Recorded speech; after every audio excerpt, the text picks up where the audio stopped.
Hi, this is Elliot Eisenberg of Graphs and Laughs with Builders Capital, episode number 1.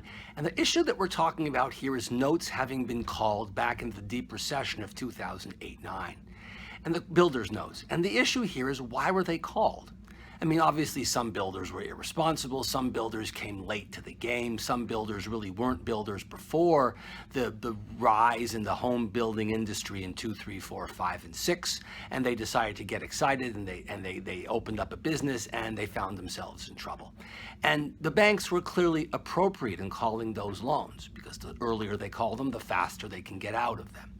But there were a lot of builders, a good number, that were well capitalized, had good balance sheets, knew what they were doing, weren't overextended, hadn't just entered the industry recently, but had actually weathered the prior recession of 1990 and 1980 and so on and so forth, and had been in the industry a long time, and they had no business having their notes called.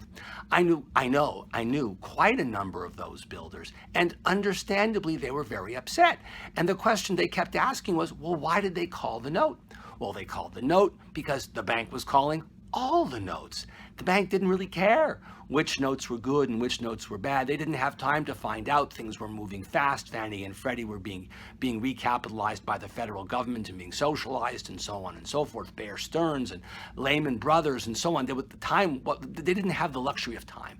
And they just called them all, whether the builder was good or the builder was bad. Moreover, there was regulatory pressure coming on to the banks from the regulators in Washington, D.C., be it the FDIC or the OCC or state regulators. They were saying, make sure your situation's okay, make sure you aren't overextended, call in those loans and so on and so forth. So suddenly word goes out and the bank's getting it from their competitors are calling notes, the newspapers talking about it, regulators are talking about it. Some of the banks, many of the builders aren't doing well, and they've really got no choice, and they're somewhat panicked, and they call your note, even though you didn't deserve it. And this gets to your type of capital that you're going to need. And that's a really important issue that we're going to tackle next.